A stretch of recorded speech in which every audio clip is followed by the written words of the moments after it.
médico abre lentamente a pesada porta de carvalho. O som das dobradiças metálicas parece ecoar por toda a estrutura da torre, um lamento que rompe o silêncio absoluto do corredor. Do lado de dentro, o ar é denso, quase sólido, saturado por uma mistura impossível de ignorar. O aroma doce e enjoativo de incenso, tentando inutilmente camuflar algo muito mais pútrido. O homem mais poderoso do reino respira com dificuldade. Cada inspiração é um esforço mecânico, um estertor que faz vibrar as sombras projetadas pelas velas. O médico, um homem que já vira de tudo, para. O rosto que antes demonstrava uma serenidade profissional transforma-se em uma máscara de choque. Ele dá um passo à frente, mas seus olhos, fixos no leito, vacilam. Ele tenta manter a compostura, tenta realizar o seu dever, mas alguns segundos depois, o peso daquela cena torna-se insuportável. Ele gira nos calcanhares e sai do quarto caminhando com uma pressa que traz sua autoridade. Os criados enfileirados no corredor observam. Ninguém diz uma palavra, mas todos notam a palidez cadavérica em sua expressão. O que poderia fazer um médico experiente abandonar o quarto do homem mais poderoso do reino, como se estivesse fugindo de uma visão proibida? Hoje você descobrirá uma das histórias mais perturbadoras da realeza medieval. Era um monarca cujo nome ecoava como um trovão em todas as fronteiras conhecidas. Um soberano que não apenas reinava, mas que moldava a própria estrutura do seu tempo. No entanto, por trás das tapeçarias bordadas e dos muros de pedra, existia um segredo. Por que a sua condição era mantida sob sigilo absoluto? Por que as ordens de proibição de entrada eram tão severas que até os súditos mais próximos tremiam ao ouvir o nome da sua câmara privada?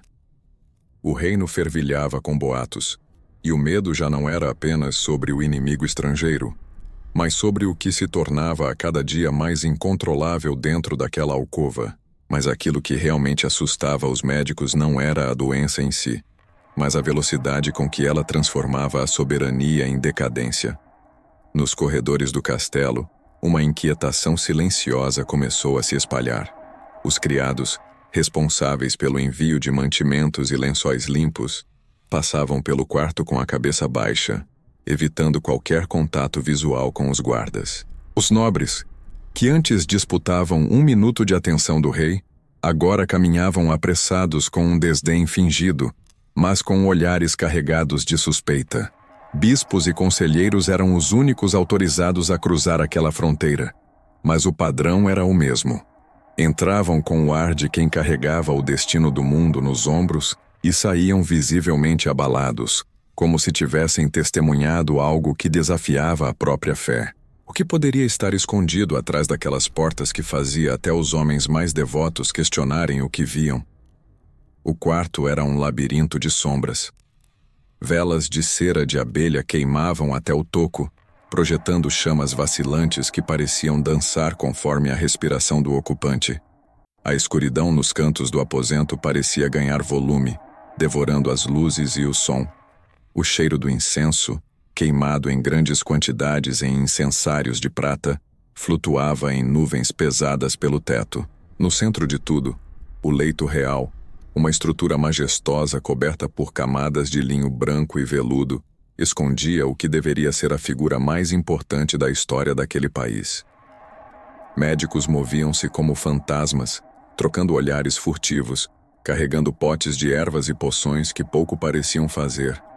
O silêncio era tão opressor que o simples estalar de uma tocha soava como um aviso, o que os médicos escondiam sob aqueles lençóis.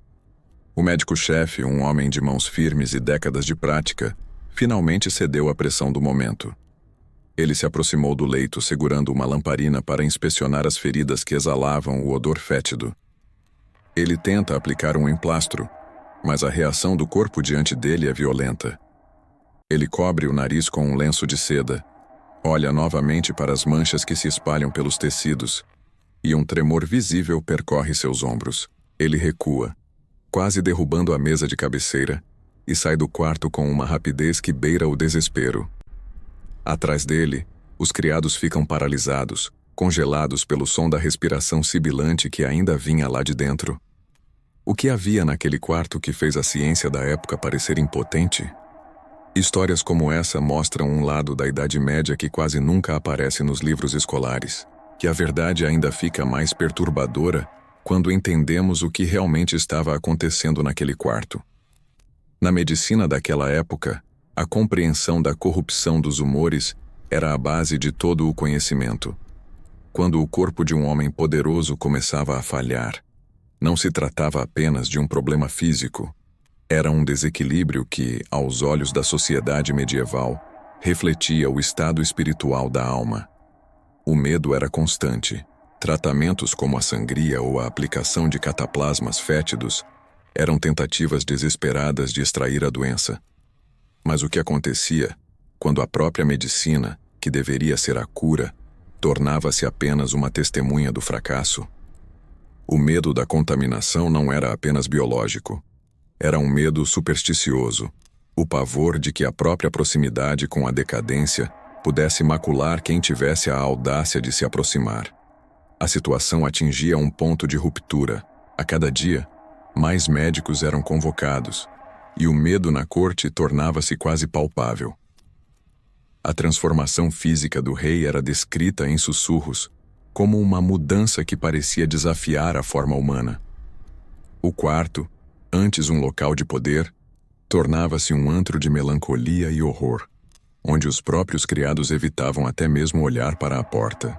As conversas entre a nobreza, antes sobre terras e heranças, agora giravam em torno de quanto tempo o rei ainda conseguiria manter a fachada de um homem que governava. A tensão aumentava, e o castelo sentia o peso de um segredo que não podia ser guardado por muito mais tempo. Esse soberano era o rei Henrique VIII, o homem que mudou o destino da Inglaterra e da Igreja. Nos últimos meses de sua vida, o monarca, famoso por sua vitalidade, estava confinado em seus aposentos, sofrendo com uma úlcera gangrenosa em uma das pernas que exalava um odor insuportável e que, segundo os relatos da época, podia ser sentida por todo o palácio. Henrique, que durante anos dominou reis, papas e parlamentos, tornou-se prisioneiro do próprio corpo, definhando em um estado de decadência que nem a maior fortuna do mundo poderia reverter. Sua fama, construída sobre o poder absoluto, foi marcada por um final onde o maior inimigo não foi um exército inimigo, mas a falência de sua própria carne. O impacto da morte de Henrique VIII foi imediato, deixando para trás um reino em transe e uma sucessão que, como todos sabiam, viria acompanhada de instabilidades religiosas e políticas. Os médicos, que tanto sofreram para mascarar o declínio, foram os primeiros a enfrentar o julgamento silencioso da história. O povo, que tanto temeu aquele homem, não pôde deixar de ver no fim daquela vida um lembrete cruel de que a autoridade não garante imunidade contra a deterioração. A imagem do rei todo-poderoso foi substituída, para sempre, pela sombra de um homem que, em seus momentos finais, era apenas uma fonte de dor e silêncio. Durante toda a vida, aquele homem foi temido por milhares de pessoas, ditando o destino de uma nação com um simples gesto de sua mão. Mas nos seus últimos dias, nem mesmo o poder absoluto de um rei foi capaz de impedir o avanço implacável da doença. O quarto onde viveu seus momentos finais tornou-se um símbolo, não de glória, mas da fragilidade da própria monarquia. A verdadeira decadência não começou quando o coração do rei parou de bater. Ela começou, de forma lenta e agonizante, quando até os homens encarregados de salvá-lo, aqueles que deveriam ser o último refúgio da esperança, já não conseguiam permanecer ao seu lado.